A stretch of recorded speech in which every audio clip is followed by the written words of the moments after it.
Bonjour à toutes et à tous. Welcome to our colleagues and friends from Bienvenue à tous nos collègues, tous nos amis étrangers, bienvenue à Lyon.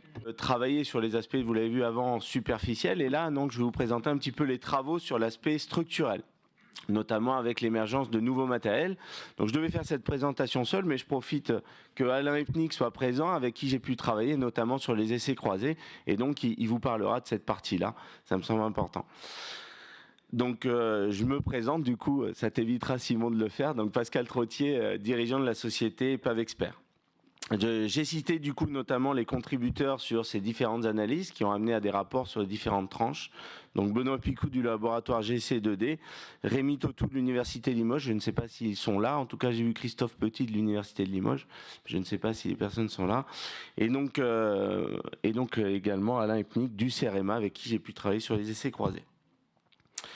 Alors voilà, dans le cadre de ce sujet, donc ça a pu amener donc sur différents livrables, sur les différentes tranches, avec notamment sur la tranche 1, avec une amélioration de la connaissance et de l'interprétation, notamment de résultats de FWD.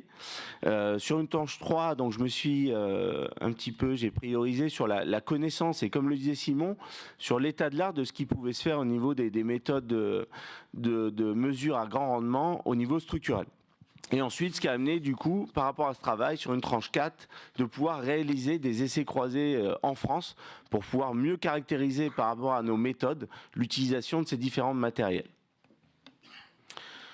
Alors, pour résumer ce qui a été fait sur cette tranche 1, sur ce rapport, donc on voit vraiment, c'était de mieux connaître déjà ces différentes méthodes pour caractériser l'analyse structurelle, avec différents types de matériel pour mesurer la déflexion. Comment derrière, quels indicateurs pouvaient exister, notamment les SII, le calcul de rayons de courbure et autres.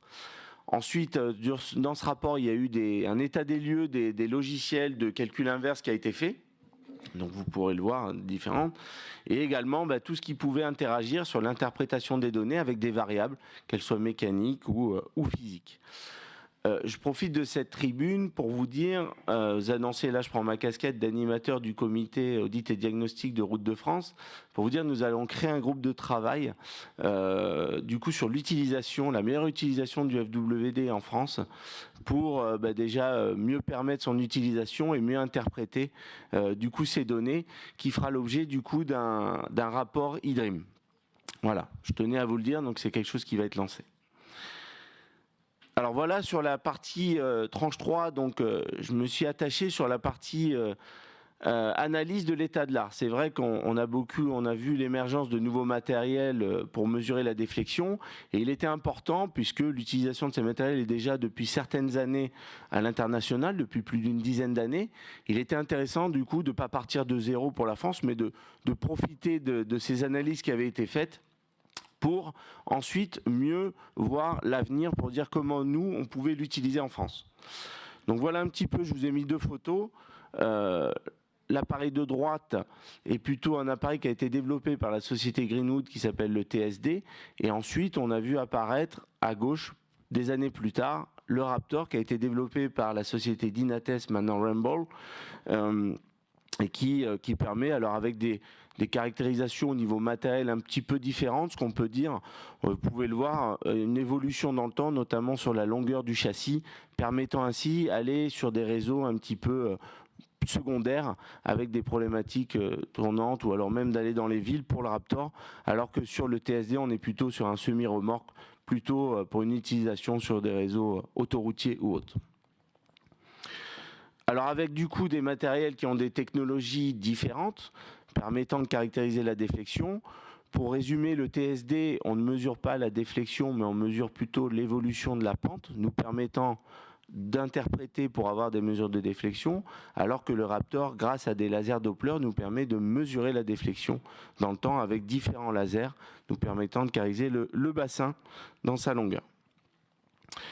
Ce qui était important de voir aussi dans l'état de l'art, c'était l'évolution de ces matériels dans le temps. Parce qu'en fait, on s'intéresse à une technologie. Le premier TSD a été, comme je vous l'ai dit, annoncé il y a un certain nombre d'années. Et on voit que ces matériels, même eux, ont évolué dans le temps. Et c'est important de pouvoir, d'avoir pu le caractériser pour voir ce qu'on pouvait en sortir et comment ça avait été amélioré dans le temps en termes de technologie. Puisque ici, donc, je vous ai mis, on est déjà presque à plus de la 4e génération concernant le TSD. Et pour ce qui est du Raptor, on est déjà à la 2e génération. Et je pense qu'Alain vous permettra de le dire, mais le CEREMA a acquéri le Raptor pour mieux appréhender cette démarche en France. Alors, maintenant qu'on connaît un petit peu ces technologies, on s'est dit quelles utilisations finalement, comment on pouvait l'utiliser. Alors, l'important, et c'est important de le noter, c'est déjà, on est des mesures, on connaît les contraintes de mesure de déflexion sur des réseaux. On est plutôt avec des gènes de trafic, avec une protection par les exploitants. Et donc là, ça nous permet de mesurer du coup sans contact, et donc permettant une mesure dans le trafic jusqu'à 80 km/h. Donc ça, c'est intéressant. Je pense notamment aux réseaux départementaux autoroutiers. On n'a pas de contraintes d'exploitation spécifiques. Par contre, travaillant avec des lasers, on se doit de travailler par temps sec, un petit peu comme les LCMS qu'on a pu voir avant. Après, une fois qu'on sait au niveau des termes de mesure, et derrière, comment utiliser ? En fait, ces matériels au niveau de l'international sont souvent utilisés pour du suivi de l'état du réseau et de la gestion dans le temps. Avec d'ailleurs, du coup, une caractérisation, une identification de zones faibles, une caractérisation de zones homogènes par rapport à des valeurs de déflexion, nous permettant ensuite de prioriser des zones de travaux et de faire un suivi dans le tas de l'état structurel. Et également, avec certains indicateurs, d'avoir une première estimation de durée de vie résiduelle. Alors du coup, j'ai un petit peu regardé les différents indicateurs internationaux. Ils sont souvent calé sur le FWD, d'où un peu ce travail qui va être mené. Et donc, on le verra par la suite. Nous, on a voulu regarder par rapport à nos appareils standards français qui sont le déflectomètre et le curviamètre. Donc, voilà un petit peu les indicateurs pour interpréter les données du coup des Raptor et TSD. Donc, vous avez notamment des SCI, des Surface Curvature Index, le calcul du rayon de courbure ou autre. Je vous laisserai regarder dans le rapport, mais un certain nombre d'indicateurs qui ont été faits, jusqu'à même pouvoir caractériser un petit peu les contraintes de traction à la base de l'enrobé, en fonction notamment de certains paramètres d'épaisseur. Donc ça, c'est des choses qui existent au niveau international, donc voilà, qui me permettaient de faire l'état de l'art. Donc sur cet état de l'art, on a pu profiter aussi du passage de ces appareils pour du coup voir un petit peu comment interpréter sur nos réseaux. Et donc, on a pu profiter du passage du TSD et du Raptor. Et alors là, ce travail était vraiment de récupérer par rapport à des campagnes qui avaient été faites sur d'autres types de matériel et de pouvoir voir si on avait des convergences en termes de résultats. Donc, vous voyez notamment ici un rapport sur ce qui a été fait sur la RN66, donc à travers le CEREMA, entre des mesures avec le flash et donc le Raptor. Donc, vous voyez un petit peu les tendances. On parlera un petit peu plus des résultats sur les essais croisés. Également, donc j'ai pu profiter du passage du Raptor sur un réseau autoroutier avec une structure épaisse. Et donc là, j'ai récupéré des données curviamètre qui avaient été faites auparavant, permettant de voir s'il y avait une tendance identique ou pas. Là, on est dans le sens 1, donc avec une variation notamment de vitesse pour voir quelle était l'influence de la vitesse sur la mesure. Donc on voit que dans ce sens, on arrivait à des résultats très similaires. Notamment avec une moyenne qui est vraiment très faible, avec un écart type qui est très faible, et on voit l'erreur quadratique moyenne qui est vraiment très faible, et je me suis attaché à dire, tiens, si on met un coefficient de pondération, on arrivait presque identiquement au même type de résultat. Alors, ça pouvait être super, si ça pouvait être ça tout le temps, et on s'est rendu compte que sur le sens 2, finalement, on n'avait pas du tout les mêmes résultats. Donc là, finalement, c'est bien, ça nous fait poser des questions et d'avancer dans notre analyse. Et on voit notamment que là, on n'avait pas du tout les mêmes types de résultats. Alors, n'ayant pas été fait en même temps et n'ayant pas toutes les informations sur les structures, il était difficile. Là, je me suis vraiment attaché à l'analyse de la mesure en tant que telle. Donc voilà, on était vraiment sur l'état de l'art. Donc, ce qui nous a permis, en fonction de cette étape, de travailler en tranche 4 sur la réalisation d'essais croisants, partant de toutes ces analyses, de dire comment aujourd'hui, nous, sur le territoire français, on peut s'approprier l'utilisation de ce matériel, et donc de voir par rapport aux essais auparavant, comment on pouvait améliorer la connaissance en fonction de différents types de matériel. Et je laisse la parole du coup à Alain, avec qui j'ai organisé ces essais croisés qui ont été faits. Du coup, merci. Bonjour à tous. Moi, je vais effectivement vous faire plutôt un focus sur réellement les essais qu'on a réalisés du coup en Alsace, en l'occurrence en 2022, pardon, qui ont permis de croiser en fait deux matériels en particulier, donc le Raptor de la société Ramboll et le TSD de la BAST en Allemagne, le Bundesanstalt für Straßenwesen, qui s'occupe d'entretien et de recherche autour des chaussées. Ces essais, ils ont eu lieu... C'est ça là ? Voilà. Ces essais, ils ont donc eu lieu en Alsace, donc sur une boucle qui s'étale entre Strasbourg et Colmar, à peu de choses près. L'itinéraire complet faisait 168 km ici, la réalité c'est 152, on a tourné un petit peu plus tôt. Et était composé de différents types de chaussées, plus ou moins rigides, essentiellement quand même du réseau autoroutier, mais pas que. On a un peu tous les types de matériaux, on a beaucoup de structures qui sont relativement rigides, en matériaux bitumineux pour la plupart, mais on a aussi quelques sections en matériaux semi-rigides, en matériaux béton, en matériaux plutôt souples également. Donc on a un petit panel comme ça sur ces 150 km de différents types de structures. Et je vais rentrer un petit peu plus dans le détail sur la comparaison dès maintenant, puisque du coup, je vous présente ici par exemple l'une des sections, ici c'est la section qu'on avait appelée numéro 12, sur laquelle on a comparé les mesures. Et donc on a ici en bleu les mesures du Raptor, en jaune plutôt ou orange si vous voulez, les mesures du TSD. On note aussi, et c'est important que je le précise, que ce qui est présenté là, c'est une moyenne glissante sur 5 périodes pour qu'on y voit quelque chose, tout simplement parce qu'ici, on a quand même représenté 120 km. En l'occurrence, on se rend compte d'un premier coup d'œil que les deux valeurs sont différentes entre les matériels. On n'a pas la même déflexion absolue, c'est ce que j'ai représenté ici, la déflexion. On n'a pas la déflexion absolue identique. Toutefois, on est capable de donner la même information en ce qui concerne finalement l'état du réseau. C'est-à-dire, on a des sections qui sont plus rigides, on a des sections qui sont moins rigides, on a des sections plus faibles, on a des sections plus fortes. On est capable de donner en fait des sections homogènes qui sont similaires d'un appareil à l'autre, et c'est intéressant de le voir puisque c'est pour ça que ces matériels-là ont été conçus, pour faire du diagnostic à l'échelle d'un réseau et identifier des zones fortes, des zones faibles et des zones à prioriser. On note, quand on regarde donc cette fois-ci un autre indicateur qui n'est pas la déflexion maximale, mais les SCI, donc les Surface Curvature Index, qui est plutôt l'indicateur qui est un petit peu plus natif et plus proche de ce que le TSD mesure réellement, puisqu'on vous a dit qu'il mesure les vitesses de déformation. On retrouve le même écart entre les valeurs, ce qui n'est pas complètement étonnant, puisque l'une des valeurs, la déflexion, induit les SCI ou inversement, mais on retrouve toujours la même tendance, c'est-à-dire qu'on est toujours capable d'identifier les mêmes zones homogènes d'un appareil à l'autre.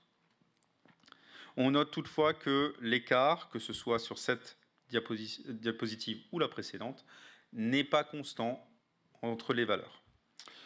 Et c'est ce qu'on va voir essentiellement donc, sur une chaussée également plus souple. On est capable d'être sur des écarts entre les deux matériels qui sont relativement similaires.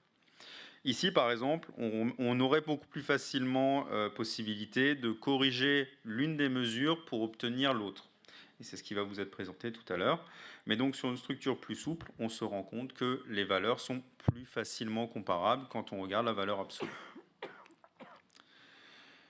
On a représenté ici la déflexion d'un des appareils en fonction de l'autre, juste pour voir si on avait une corrélation. Vous voyez notamment que sur la première rangée, en fait la première ligne, vous avez des courbes qui sont plutôt plates. On est sur des chaussées qui sont très rigides, donc on n'est pas sûr de pouvoir faire une correspondance facile sur ce type de structure-là. Par contre, plus on descend, plus on arrive sur des structures souples, ou plutôt souples, même si, vous allez le voir, la structure que j'ai choisie, qui est la plus souple là-dedans, finalement, est quand même à 40 centièmes de millimètre de déflexion, ce qui est quand même pas si élevé que ça. Mais c'est là où on a la meilleure corrélation, c'est-à-dire une corrélation de 0,55, ce qui est à la fois faible, parce qu'on préfère avoir des corrélations au-delà de 0,8, au-delà de 0,9, quand on fait des modèles, mais compte tenu du fait que c'est des expérimentations in situ, on peut se dire, on commence à voir une tendance, on commence à voir quelque chose. Donc ici, on représente notamment, par exemple, la mesure du Raptor. En fonction de la mesure du TSD, on aurait pu faire l'inverse. Ça ne change pas grand-chose. On remarque quand même qu'il y a donc une tendance. Il faut indiquer donc aussi que ces mesures-là, elles ont été faites avec les deux appareils qui se succédaient, simplement l'un derrière l'autre, le même jour, même condition, mais que la localisation géographique des mesures et du point où on restitue la mesure n'est pas si facile que ça. Il faut imaginer qu'on a une mesure en continu sur laquelle on va venir redonner une mesure en fait tous les 10 mètres ici. Donc comment s'assurer qu'on mesure bien au même endroit, qu'on restitue bien la mesure au même endroit. Donc ça, c'était une des difficultés en l'occurrence. Et ce type de courbe-là ne serait pas la même si j'avais décalé, par exemple, la mesure de 10 mètres en avant ou de 10 mètres en arrière pour l'un ou l'autre des deux matériels. Donc ça, c'est un petit bémol, entre guillemets, mais qui fait que dans les travaux à mener dans le futur, il faudra être vigilant sur les zones de restitution de ces données-là et être capable de bien vérifier qu'on restitue bien la mesure au même endroit pour pouvoir réellement comparer la déformabilité au même endroit et pas simplement avec une erreur de localisation. Mais toutefois, on se retrouve quand même avec une corrélation qui commence à indiquer un lien entre les matériels.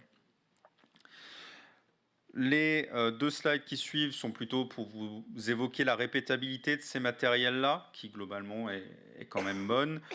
Donc la première répétabilité qui est présentée ici, c'est sur la section sur laquelle on a fait tout simplement des boucles. On a fait 4, 5, 6 fois la mesure. Et vous avez ici la mesure notamment du Raptor sur l'une des sections, où on note qu'une des zones présente une répétabilité qui a l'air plutôt excellente, alors que le début de la section, on retrouve la même forme de signal, mais pas tout à fait les mêmes valeurs. Et donc, il faudrait creuser pourquoi est-ce qu'on a effectivement une différence ici, mais au moins le signal a la même forme. Ce que je vous montre ici est un petit peu plus compliqué à exploiter, dans le sens où on est sur une section qui est très rigide, et c'est une des limites connues du TSD lorsqu'il s'agit des générations un petit peu, on va dire des générations un peu anciennes, les générations 3 et avant et antérieures, ont un petit peu plus de difficultés à mesurer sur des chaussées très rigides, tout simplement parce que la sensibilité du capteur Doppler n'était pas aussi bonne que ce qui se fait aujourd'hui, et surtout le taux d'échantillonnage était bien inférieur à ce qui se fait aujourd'hui. On était sur des capteurs à 1 kHz, on est aujourd'hui sur des capteurs à 250 kHz. Le TSD qui a fait la mesure, c'est le TSD de la BAST, donc en Allemagne, je l'ai dit, qui est un TSD de 3e génération. Donc ces résultats-là et ces mesures-là sont à prendre, comme tout le reste d'ailleurs, avec des pincettes. Aujourd'hui, si on mesurait avec un TSD de 4e génération, on aurait probablement des résultats différents et probablement meilleurs sur des chaussées rigides. C'est pour ça que la différence entre une chaussée très rigide et une chaussée plutôt souple, dans les exemples que je vous ai montrés, semble illustrer ce propos-là. Donc ici, c'est un petit peu plus compliqué de réellement savoir ce qu'on peut en dire. On est peut-être en limite de ce que le matériel, là, en l'occurrence, était capable de faire. Et donc, c'est des travaux qui vont devoir se poursuivre à l'avenir, notamment sur des chaussées qui sont effectivement plus souples, pour pouvoir aussi comparer sur ce type de structure-là, qui représente quand même une grande partie de notre réseau en France. Et je repasse la main à Pascal pour la conclusion. Merci Alain. Donc du coup, pour vous dire, pour conclure un petit peu sur ce type de matériel, donc dès à présent, c'est des matériels qui peuvent être utilisés, mais notamment dans l'utilisation de la donnée, juste pour voir un suivi de réseau en fonction de l'évolution de la valeur, pour caractériser des zones homogènes et une priorisation de tout ce qui est zone de travaux. Un point de vigilance, comme l'a souligné Alain, et c'est le même cas pour le LCMS, un point très important lorsqu'on travaille sur la répétabilité et l'évolution dans le temps en termes de données, c'est l'aspect géolocalisation qui est un peu nouvelle. Et donc ça, c'est un gros point de vigilance. Il faut faire attention donc au type de matériel utilisé. Il existe toutes les technologies aujourd'hui innovantes, mais voilà, il faut bien faire attention pour pouvoir caractériser un élément qui soit au même endroit. Exactement.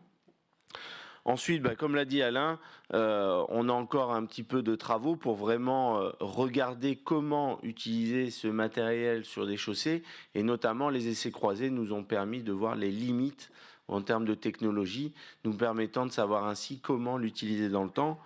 Restant à ce jour d'aller un petit peu plus loin sur l'analyse de la valeur en tant que telle. Je ne l'ai pas dit auparavant, mais en termes de mesure par rapport à nos appareils de référence, le déflectographe, on est sur une mesure avec une charge un petit peu plus faible. Donc déjà aussi, il y aura un important travail sur cet aspect-là. Donc voilà, pour vous dire que, en tout cas, ça nous a permis, ces différents essais, de mieux caractériser, de mieux voir par rapport aux éléments français. Et donc, ça nous laisse la possibilité, le champ des possibles d'utilisation dans le futur. Merci à toutes et à tous.